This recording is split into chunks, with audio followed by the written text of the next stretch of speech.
Lose yourself in a good book. The Bord Gáis Energy Book Club. Now, the boys in green were under pressure last night, but what doesn't kill you makes you stronger, or does it?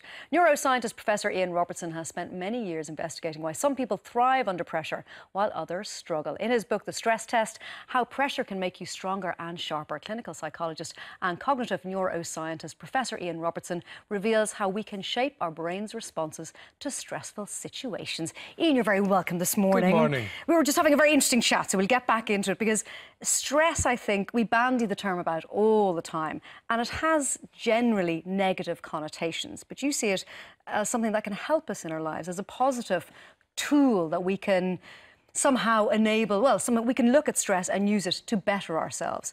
Yeah. So when it comes to stress, I just want you to define it for us, from your position. Yeah, stress is where you feel the demands made on you exceed your abilities to cope with them. Okay. And then anxiety is the set of bodily and brain and mental symptoms that are a response to that feeling of being out of control. So then, this is interesting, because you say in your book that stress is a positive thing if we feel in control. But I think most people would say that when they feel stressed, they feel slightly out of control. Yes, they do feel out of control because of that. That's the way things feel. You know, too many demands made on you, or things happening that are causing you distress that you can't control. I have to say here, very severe stress is not good for you. Okay. So there's a sweet spot of stress, a bit of stress, moderate levels of stress. Actually, if you have the right mindset, actually, you can use as an energy to help you. Okay, so how do we do that? How do we harness stress? So obviously, you know, marriage breakdown, you know, somebody dying who means a lot to you, that kind of stress is not good for us. No. But average, everyday stress, how do we harness it? Yeah, well, the critical thing is to have a mindset to see what's happening to you as a challenge rather than a threat. Okay. So I'll give you an example. Okay. So, you know, I'm coming on here, don't come on television very much, feeling a bit anxious. And there's 3 words I can say to myself that actually will make me perform better here and make me actually less anxious. And they are? I am excited. Because the symptoms of anxiety, beating heart, dry mouth, churning stomach, are exactly the same as the symptoms of excitement. So how do you, 2 different emotions, the same symptoms, how do you capture them? You capture them by the most complex entity in the known universe, your pilot of your brain.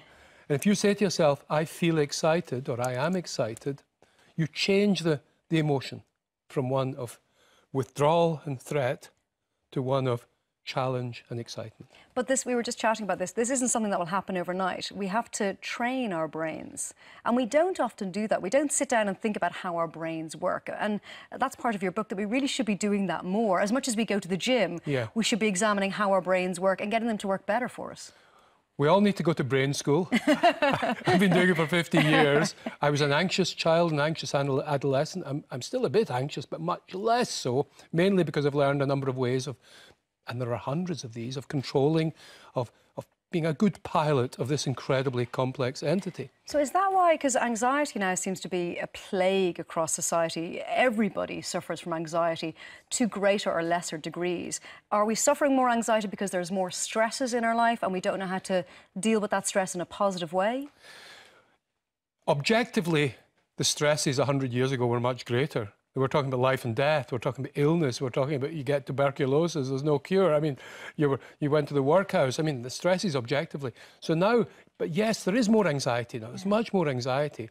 And part of this is because our expectations are so high, and because we're all individuals. And everyone is in competition with each other more and more in modern society. Is it a Western malaise? It's a Western malaise. It's about 1/3 of the level of anxiety in Asian countries than there is in the Western countries. So it's part of comparing ourselves with celebrities like yourself. You know, everyone feeling. No. No, but it's a part of constantly. You're only as good as your last 5 minutes, as your last tweet.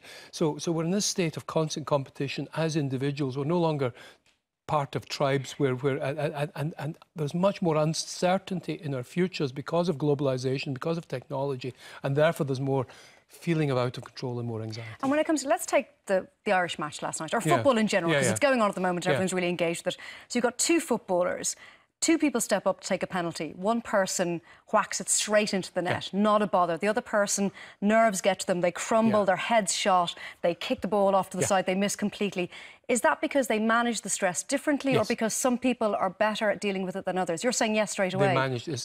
So we can all manage stress equally well. Can I tell you, if the person who, that's choking, when you, you know, when you kick the ball, you see it in golf a lot, people choke, if you kick the ball, that's you choking, and that's because you want what you're going to do too much.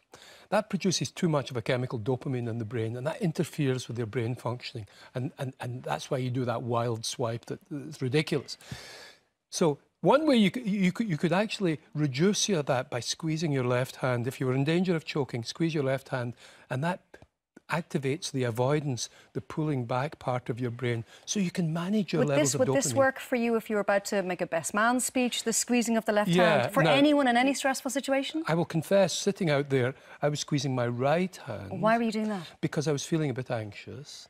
And so I wanted to switch on the approach, a positive going forward part of my brain. But had I been about to, wanting to really perform well, I could have been wanting too much in approach mode. I would have squeezed the left hand, my brain, to switch on. So the two sides of our brain are in competition. If we squeeze them both together, it's all gone. And that's what your book is essentially doing, is it's giving us tips to enable us to live our lives better, because stress and anxiety are really, for some people, ruining their lives and ruling their lives. You know what? Anxiety is a terribly painful, and it just... There's people with enormous capacity, enormous potential. Who are crippled by it. Who are crippled by anxiety. And, they feel out of control, but anyone with anxiety can learn to control it a bit more. And once you get a little bit of control, you can build on that. But you have to believe you can have control. And that's what this book is very much about. Well, I'm looking forward to reading the book, Ian, as I'm sure many people listening right now are as well. Ian, thank you so much for joining me this morning. The stress test. And Ian, I know you're going to be at the Dalkey Book Festival. Dalkey Book Festival, which is a wonderful event. 6 o'clock on Friday. There's only about 30 tickets left. They've sold over 300. I'd say they're probably gone now, actually. Free book if you buy the ticket. Oh, free book if you buy the ticket. There you go. Ian, pleasure. Thank you so much. Thank you very much indeed. Now, for your chance to win a copy of Ian's book, The Stress Test, all you have to do is head over to our Facebook page. Lose yourself in a good book. The Bord Gáis Energy Book Club.